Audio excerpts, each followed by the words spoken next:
How is my Lent 2021 going? Now, can I start with a couple of illustrations which help clarify my view of how Lent can be helpful in us maturing in our faith and the spiritual disciplines required if we're going to grow in faith and mature in our lives of Christian discipleship? Well, the first illustration, picture a ski lift. Many people are already on it, moving forward together. But there's stations along the route where the chairs pass near the ground, so others can step on and join in.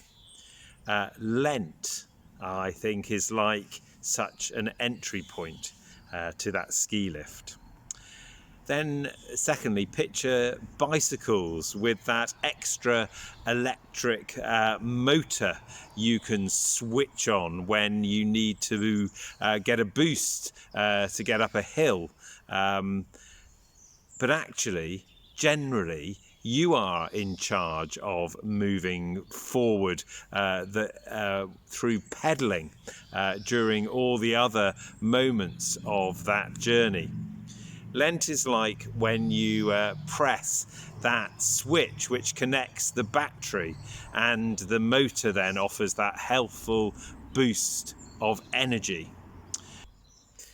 So what I hope both those illustrations reveal is what, in my view, Lent should help us achieve. So Lent is a period for getting into habits, a time in which we step into such habits or learn to boost our turning of the pedals of our spiritual disciplines in a way that we then keep going with them on into every month of our journeying onward beyond Lent throughout the rest of the year. Also, I think it would be helpful to mention how this Lent is going for me.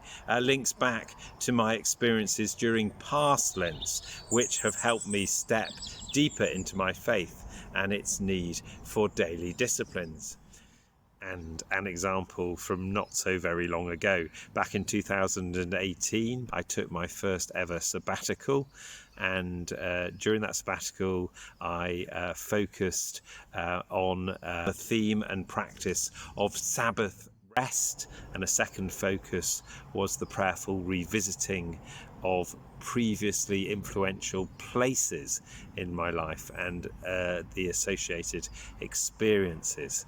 And cut a long story short, firstly returning to France helped me rediscover the French language comprehension skills which had laid dormant for over 20 years, and then hiring a bike in a National Trust property in Northern Ireland got me cycling again, and I've been biking ever since whilst listening to French podcasts. And just as an aside, I wonder what your equivalent dormant gifting or skill might be that God could yet take and breathe his new life into, rebirthing such a gift in you and your future. But back to my biking and listening to the French language. It's a discipline of integrating Sabbath rest into my regular weekly routines. I discovered various Improve Your French podcasts to download, and over the past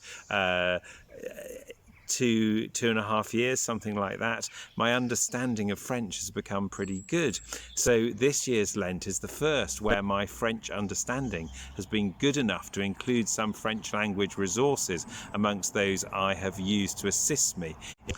So here are some specific examples of my 2021 Lent disciplines to date.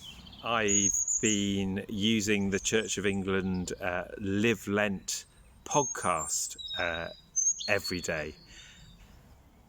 I have also been enjoying prayerfully and reflectively listening to some wonderful Lent podcasts retelling the events in Jesus's life from the perspective of other Bible characters. So far I have done Peter, Mary Magdalene, Thomas, Paul and Nicodemus. But much as I could share the link to the France Culture radio channel, do be aware they're all in French. And of course, just as British churches have gone online, so have French ones. And particularly during lockdowns, I have so enjoyed popping in on the occasional French language worship service in places like Lyon and Paris. Next, I'm reading Justin Welby, Archbishop of Canterbury's Lent book. It's called Dethroning Mammon. Now, this book is, of course, in English, a great help, and offers real insights to how we can move from living with an attitude of need, one where we need to hold on to mammon, our money, and instead step into reflecting the extravagant generosity of our God of love and abundance. It's a really helpful read. And whilst I'm out on my bike rides during this Lent, to add to those Lenten disciplines, I'm listening to Tom Wright's audiobook, also available in paper and Kindle formats. It's called Simply Good News, and it's a read I'd really recommend. And yes, both Lucy and I are abstaining from some food items and have started to dialogue with each other about what charitable giving we might make during this Lent. And then, of course, another great discipline is praying with others. And now that's where I'll mention my involvement in Brydekirk's 4:30 p.m. prayer group. This is now a discipline both in Lent as well as throughout the whole year. It's a wonderful oasis and blessing for me.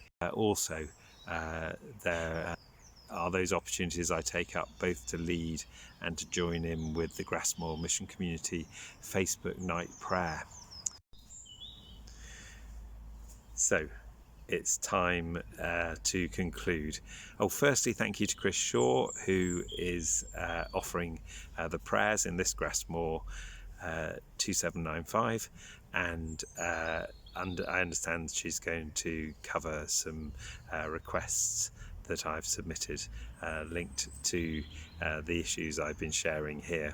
And I hope those responses have helped show you how Lent can be so useful a time to pick up those spiritual disciplines and habits which help us grow.